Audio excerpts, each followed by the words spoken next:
My dad was 3 years old when he first held my mom in his arms, when she was just an infant child. Their moms were not only next door neighbors, they were best of friends. They all lived in Valparaiso, Chile, in South America. So my mom and dad grew up together for the next 6 years, becoming best friends themselves. Then when my dad was 9 years old, he had to move with his family to San Francisco. And for the next 15 years, my mom and dad didn't see each other, but they wrote to each other. They were not only pen pals, they were like pen lovers. When my dad was about 21 years old, he moved to Hawaii to finish up on architectural design school. So after my dad was living in Hawaii for 2 years, he wrote a letter to my mom and asked her to come over and visit. And so she showed up and he ended up proposing to her. And they got married in Hawaii and they lived together there for the next 2 years. And then after that, they both came to San Francisco and started a family of their very own.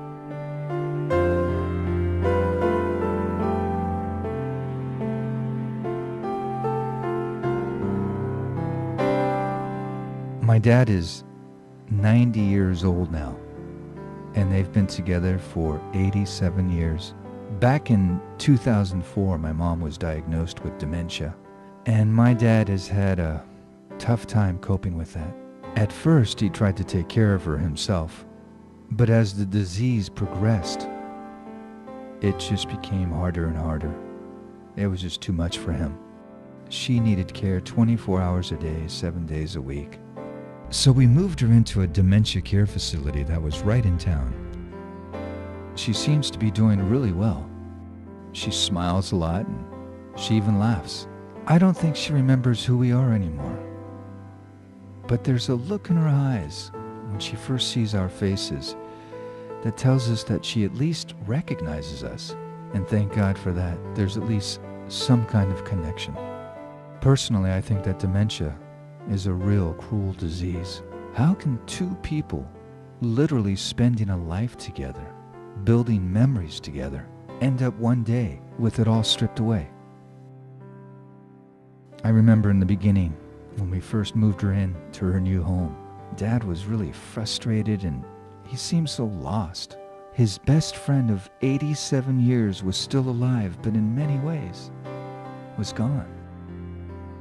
Some time has gone by now, and my dad seems to be a little more at peace with what has gone on. I'm sure he still feels the loss, but I know he just wants to be with her as much as he can.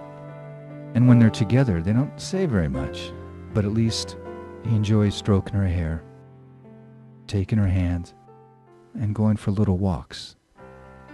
When I see my mom and dad together, I know that their minds are miles apart, but deep down, I get a real strong feeling that their hearts are still side by side.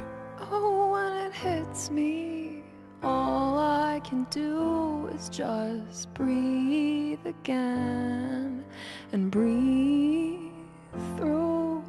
And that connection that I am able to see between my mom and dad, I know that's what keeps my dad going. It certainly is what keeps me going. Oh, when it hits me, all I can do is just breathe again and breathe through and forget.